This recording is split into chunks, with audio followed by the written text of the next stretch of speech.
it's highly condemnable. A rat has been killed. We'll complain to the.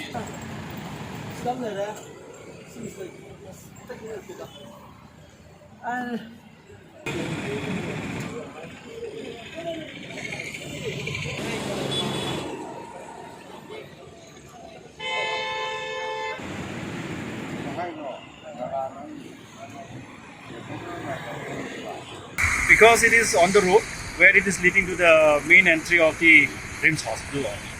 So it is nothing but is an act. It's a very cowardly act targeting the innocent people. And when the patients are at its peak, people are going for treatment. So targeting at such a sensitive, highly sensitive place where human treatments, medical treatments are being given. Targeting such a place is very highly uncalled for, and it's highly condemned.